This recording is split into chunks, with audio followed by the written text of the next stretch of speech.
வணக்கம் நண்பர்களே, உங்களை இந்த லேர்ன் இங்கிலீஷ் இன் தமிழ் யூடியூப் சேனல் மூலம் வரவேற்பதில் மிகவும் பெருமிதம் கொள்கிறேன். நாம் இப்போ புது தொடர ஆரம்பிச்சிருக்கோம். அதில் எதை பற்றி பார்க்க போகிறோம்னா காலங்கள், டென்ஸ் பற்றி விரிவாக பார்க்க போகிறோம். இதில் என்ன பார்க்க போகிறோன்னா ப்ரெசன்ட் கண்டினியூஸ் டென்ஸ் பற்றி முதல் பாடமாக பார்க்க இருக்கிறோம். அதனோட உபயோகம் உங்களுக்கு கண்டிப்பாக தெரிஞ்சுக்கணும். அது எப்படி உபயோகப்படுத்தணுங்கிறத டீட்டெயிலாக இந்த தொடரில் விளையிருக்கும். இப்போ இந்த சென்டென்ஸை பாருங்கள். முருகன் பல்கலைக்கழகத்தில் படித்து கொண்டு இருக்கிறான். இப்போ என்ன பண்ணிகிட்டு இருக்கான்? படிச்சுக்கிட்டு இருக்கான். ரைட்டா? படிச்சுக்கிட்டு இருக்கான். அப்படிங்கும்போது என்ன சொல்கிறோம்? இப்போ ப்ரெசண்ட்டாக படித்து கொண்டு இருக்கிறான் அப்படின்னு சொல்லுவோம். படித்து கொண்டு இருக்கிறான்ங்கிறது என்னது? அதுதான் ப்ரெசன்ட் கண்டினியூஸ் டென்ஸு. சார், இது ப்ரெசன்ட் கண்டினியூஸ் டென்ஸ்ன்னு சொல்கிறீங்க. இது எப்படி சார் எழுதணும்?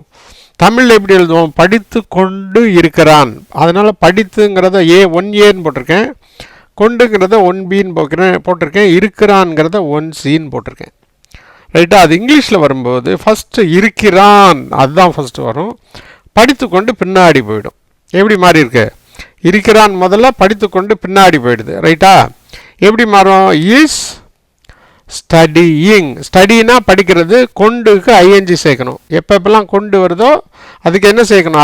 ஐஎன்ஜி சேர்க்கணும். படித்துங்கிறதுக்கு ஸ்டடி, கொண்டுன்னா ஐஎன்ஜி. அதனால என்ன ஆயிடுச்சு? ஸ்டடியிங்னு மாறிடுச்சு. Is studying. அந்த இஸ்ஸுங்கிற வார்த்தை என்ன சார்? அதை துணை வினைன்னு சொல்லுவோம். Auxiliary verb. ரைட்டா? Auxiliary verb. முருகன்கிறது தேர்ட் பர்சன். நாங்களும் கிடையாது, நீங்களும் கிடையாது, மூணாவது ஒரு நபர். அதனால் என்ன பண்ணுறோம்? ஈஸ் போடுறோம். Murugan is studying in the Madurai Kamaraj university. இதே நீங்கள் படிச்சுட்டு இருக்கீங்கன்னா எப்படி சொல்லுவோம்? You are. ஈஸ் எப்படி மாறிடும்? ஏஆர்இயா மாறிடும். You are studying in the Madurai Kamaraj university அப்படின்னு மாறிடும். புரியுதா? புரியும் நம்புகிறேன். இன்னும் சில உதாரணத்தை பார்க்கலாம். இந்த உதாரணத்தை பாருங்கள். நாங்கள் இப்போ என்ன பண்ணுறோம்? நாங்கள் ஜெயிலர் சினிமா படம் பார்த்து கொண்டு இருக்கிறோம். இப்போ படத்துக்கு போயிட்டுருக்கீங்க, படம் ஓடிட்டுருக்கு. 6 மணி ஷோக்கு போயிருக்கீங்க. இப்போ மணி 8 மணி 9 வரைக்கும் தான் படம் முடியும் இல்லையா? இப்போ நீங்கள் பார்த்துட்ருக்கீங்க, இப்போ படம் பார்த்துட்ருக்கீங்க. பார்த்து கொண்டு இருக்கிறோம் அப்படின்னு சொல்கிறீங்க இல்லையா? அது எப்படி மாறும்?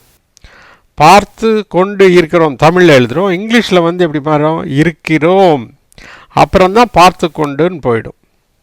ரைட்டா? இருக்கிறோம், பார்த்து கொண்டு. இதில் எது சார் வினைச்சொல்? பார்த்துங்கிறது வினைச்சொல். அது இப்படி உருமாறுது. பார்த்து கொண்டு இருக்கிறோம்னு டென்ஸுக்கு தக்கன உருமாறுது. இங்கிலீஷில் எழுதும் போது எப்படி மாறிடுது? இருக்கிறோம், பார்த்து கொண்டுன்னு மாறிடுது. இருக்கிறோம் பன்மை. அதனால ஏஆர்இ போடுறோம். ஆர். அதனால் என்ன பண்ணுறோம்? ஆர் போடுறோம். ஆர் வாட்சிங். என்னது? வி ஆர் வாட்சிங் ஜெயிலர் மூவி. யார் வாட்ச் பண்ணுறா? வி ஆர் வாட்சிங் ஜெயிலர் மூவி. நீங்கள் அப்படின்னா யூ ஆர் வாட்சிங் ஜெயிலர் மூவி. அவன் பார்த்துட்டு இருக்கான். ஹீ இஸ் வாட்சிங் ஜெயிலர் மூவி அப்படின்னு மாறும். சரியா? இன்னொரு உதாரணத்தையும் பார்த்துடலாம். அவள் மதிய சாப்பாடு சாப்பிட்டு கொண்டு இருக்கிறாள். அவள் மத்தியான சாப்பாடை இப்போ தான் சாப்பிட்டுக்கிட்டு இருக்கிறா. அந்த சாப்பிட்றதுங்கிற ஆக்டிவிட்டி இப்போ போயிட்டுருக்கு. இப்போ அந்த பொண்ணு சாப்பிட்டுருக்கால, நடந்துகிட்ருக்கு.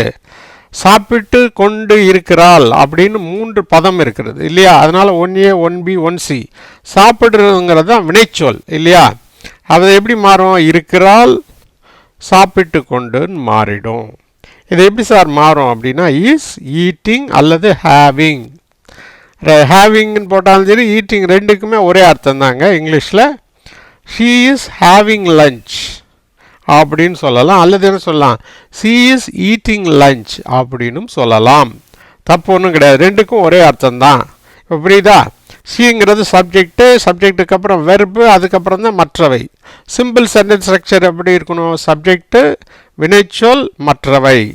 சப்ஜெக்ட் அது she is subject, is eating is வினைச்சொல், தட் இஸ் டென்ஸ், மற்றவை லஞ்ச்.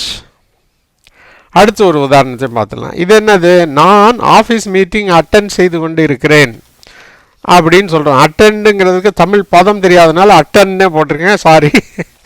நான் ஆஃபீஸ் மீட்டிங் அட்டென்ட் செய்து கொண்டு இருக்கிறேன் அப்படின்னு சொல்கிறான். ரைட்டா?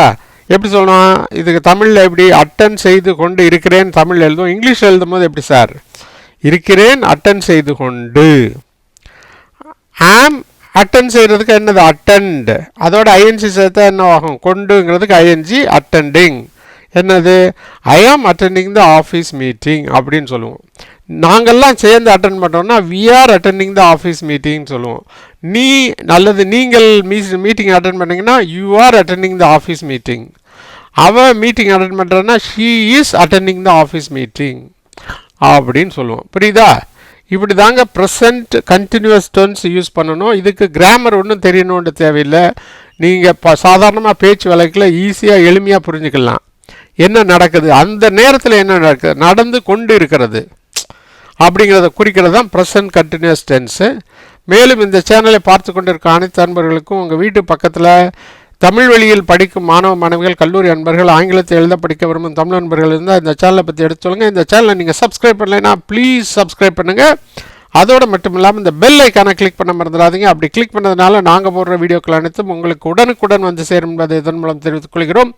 மேலும் இந்த சேனலில் பயன் உலகம் முழுமைக்கும் உள்ள தமிழ் பேசும் நமது சொந்தங்களுக்கு சென்றடைய இந்த சேனலை பற்றிய விவரங்களை வாட்ஸ்அப்பிலோ அல்லது ஃபேஸ்புக்கிலோ ஷேர் பண்ணுங்கள் என்றும் தாழ்மையுடன் கேட்டுக்கொள்கிறேன். நண்பர்களே, நன்றி, வணக்கம். மீண்டும் சந்திப்போம் அடுத்த ஒரு புதிய தொடரில்.